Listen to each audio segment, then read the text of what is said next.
dan wil ik het hebben over mijn oude liefde, de NPO. De Nederlandse publieke omroep. Want die kreeg de laatste tijd veel slecht nieuws. Bij de publieke omroep verdwijnen veel langlopende populaire programma's... zoals Kassa, 3 op reis, Binnenste Buiten, Draadstaal... maar ook First Dates en Van Roosmalen en Groenteman. Dat is het gevolg van de grootscheepse bezuinigingen... die de NPO de komende tijd moet doorvoeren. Ja, de politiek bezuinigt op de publieke omroep... en daarom stopt de NPO met allemaal iconische programma's... zoals Kassa, Andere Tijden, Binnenste Buiten, Zomergasten en Railway. Oh, Railway.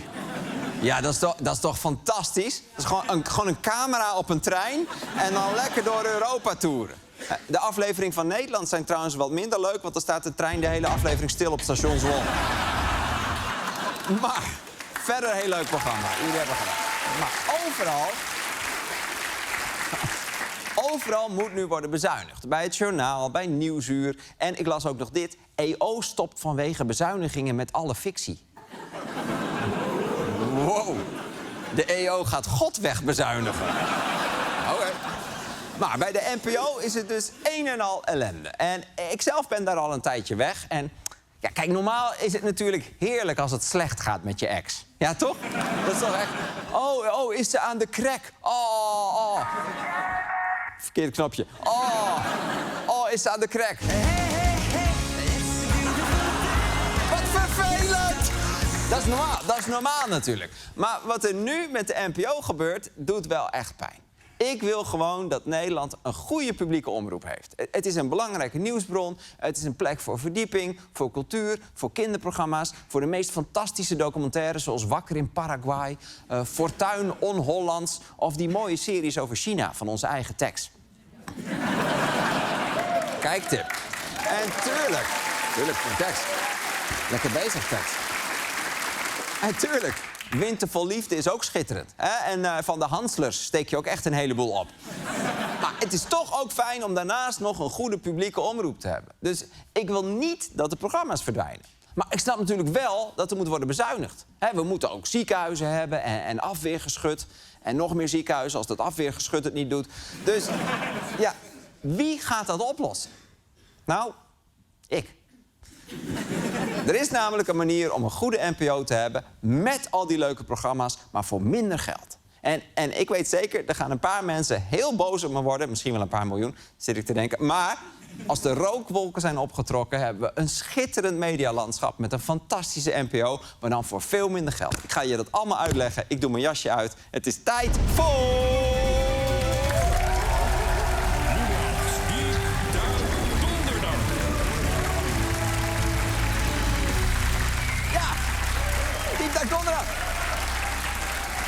En vandaag gaan we de publieke omroep redden. Oké, en eerst even, hoe zit het precies? Nou, de begroting van de NPO is nu ongeveer 1 miljard euro. Dat is vooral belastinggeld, maar er komt ook een deel uit reclame. Maar nu moet er dus flink worden bezuinigd. In totaal ongeveer 106 miljoen euro per jaar vanaf 2027. Dus dik 100 miljoen bezuinigen. Dat is de uitdaging. Waar gaan we dat vandaan halen? Nou, wat mensen dan altijd roepen is natuurlijk efficiënter werken. Ja, toch? Stoppen met onzinnig papierwerk. Weg met al die dure managers. Gewoon alleen nog maar programma's maken. En dat klinkt goed en het kan vast efficiënter... maar je hebt natuurlijk wel iets van management nodig. Iemand moet plannen beoordelen, knopen doorhakken. Ik heb wel eens gezien wat er dagelijks binnenkomt... aan debiele ideeën voor tv-programma's. Je weet niet wat je ziet. Hier, van Groningen naar Groningen.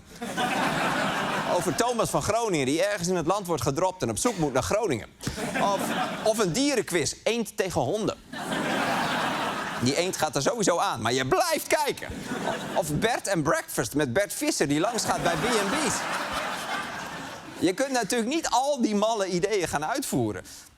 Die laatste wel trouwens, daar is Omroep Max nu echt mee bezig. Dus iets van management is misschien wel handig. En experts zeggen ook dat je geen 100 miljoen op de NPO kunt bezuinigen... door alleen maar managementlagen te schrappen. Dus dat is niet dé oplossing. Wat natuurlijk wel ontzettend zou schelen, even tussendoor... is als je dat hele omroepbestel zou afschaffen. En dat heb ik ook al eerder geroepen, gewoon alle omroepen weg. Dat hele systeem met die zuilen, zodat elke bevolkingsgroep zijn eigen domeintje heeft... daar werken honderden mensen, maar dat slaat helemaal nergens meer op.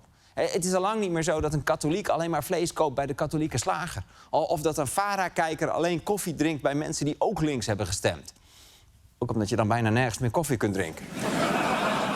En het maakt de kijker ook gewoon echt niks meer uit welk omroeplogo er in beeld staat. Niemand weet nog welke omroep bij welk programma hoort. Maakt het u eigenlijk uit hoe dat zit met die omroep, wie wat maakt? Nee, zeker niet. Boer zoekt vrouw, welke omroep maakt dat? Welke omroep? Ik dacht Drosbier. Nee. Ik weet niet wie het maakt. Wie is de mol? Weet u wie dat maakt? Nee, daar kijk ik ook nooit naar. Ik dacht, John de Mol. Ja, kan toch? Kan.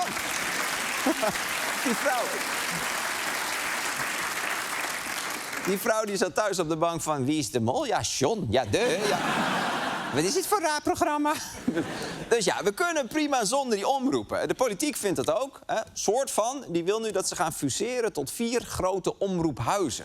Dus dan gaat KRO en NCV bijvoorbeeld samen met Afro-Tros.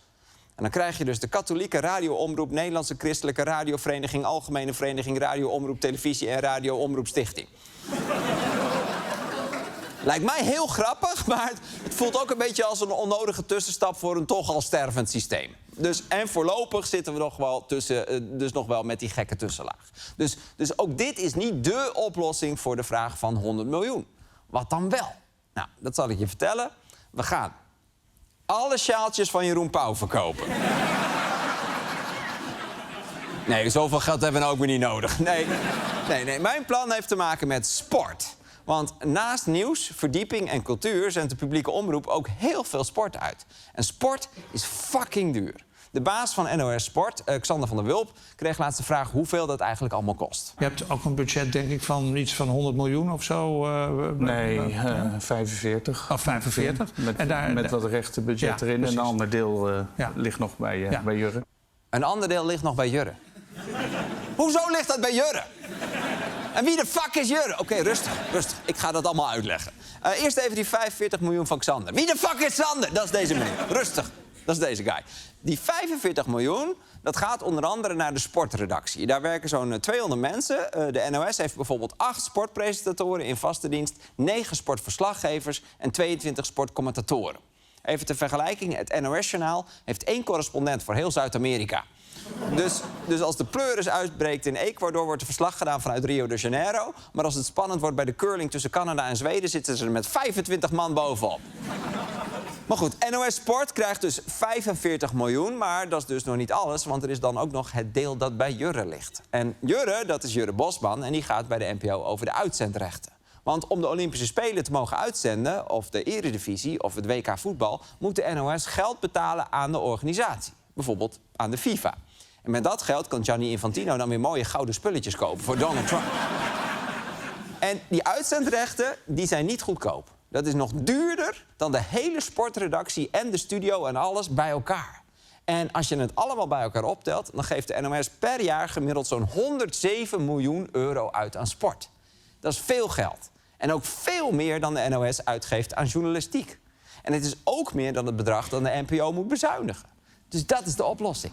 Het spijt me heel erg voor Xander en Jurre, maar ja, als we die... Ik ben nog niet klaar, maar als we die mooie NPO-programma's willen redden... moet de NPO stoppen met die dure sport. En nu denk je misschien... Ho, wacht eens even, Arjen Lubach. Ja, het is veel geld. Maar we hebben er toch ook veel plezier van? Er kijken miljoenen mensen via de NOS naar de Olympische Spelen. Dat is mooi, want sport is wat ons verbindt. En dat is ook zo. Ik zit zelf bijvoorbeeld in een supergezellige appgroep... met mensen die ook niks met biathlon hebben. Soms gaan we samen skiën of we gaan jagen. Maar nooit tegelijk. Maar nee, ik snap ook wel dat sport bij onze nationale geschiedenis hoort. Het WK voetbal van 74, Joop Zoetemelk in de gele trui... Ronald Koeman met de bruine trui... Inge de Bruin natuurlijk zonder trui. Allemaal iconische momenten, maar niet omdat het bij de NOS was. Ik bedoel, Real Madrid-Ajax was ook iconisch, maar dat was bij Veronica. Richard Krajicek won Wimbledon op RTL 5. Inge de Bruin won Adam zoekt Eva Vips ook bij RTL 5. En de sport is ook niet weg als de NOS ermee stopt. Die gaat gewoon naar een andere plek. De commerciële zenders willen die sportrechten namelijk ook heel graag hebben. Alleen, de NOS biedt altijd meer. Chris Woerts, die de biedingen doet voor Talpa, die legt uit hoe dat dan gaat. Zij hebben altijd rechten gekocht. WK-rechten, Europese kampioenschappen, schaatsen. En bijvoorbeeld een WK is een mooi voorbeeld. De commerciële waarde wat je terug kunt verdienen is 10 miljoen. En de NOS betaalt tussen de 18 en de 20 miljoen. Ja, de NOS gaat expres ver boven de marktwaarde zitten... want dan weten ze zeker dat ze die rechten binnenhalen. Dat doen ze met alles. Ik heb laatst deze caravan voor 4 miljoen euro verkocht aan Dionne de Graaf. Ze was blij, jongen. De NOS biedt dus met belastinggeld veel te veel voor die sportrechten. Voor de eredivisie, voor de Olympische Spelen en dus ook voor het WK voetbal. Dat straks één grote PR-campagne wordt voor deze heren... met wedstrijden midden in onze nacht. Hier bij de NOS kun je straks om 4 uur 's nachts kijken naar Oezbekistan-Colombia. Of om 1 uur 's nachts naar de topper Ghana-Panama. Dat is trouwens ook wat mijn boekhouder altijd zegt. Ga naar Panama. Maar goed. We weten trouwens niet precies hoeveel de NOS betaalt per evenement... want dat willen ze nooit zeggen. Ook niet ongeveer. Ja, als mensen het ook niet ongeveer willen zeggen... dan weet je, het was duur. En oké, nu kun je nog steeds denken... ja, hallo, als het Nederlands elftal speelt... dan moet iedereen dat kunnen zien. Straks komt het achter een of andere betaalmuur bij Ziggo... of Viaplay of Brazzers. Maar dan kan ik je... kan ik je meteen geruststellen, dat mag niet. Het staat namelijk in de wet dat populaire sportwedstrijden... op een openbaar kanaal te zien moeten zijn. Dat is echt waar. Hier, check. De finales van Wimbledon en Roland Garros... de grote schaatstoernooien... zo'n beetje alle internationale wedstrijden... van de Nederlandse voetbalclubs en het Nederlands elftal... en ook de samenvattingen van de eredivisie... die mogen van de wet niet achter een betaalmuur. Sterker nog, in die wet staat letterlijk dat de verslaggeving van wedstrijden... tussen Ajax, PSV en Feyenoord minimaal 20 minuten moet zijn. Dus leuk weet je, volgens de Nederlandse wet is Ajax nog een topclub. En, ja. En... Nou, we zitten er middenin. De Olympische Spelen staan ook in de wet. Hier, kijk, dat moet minimaal 6 uur per dag op tv. Meer mag ook, heb ik gemerkt. Meer mag.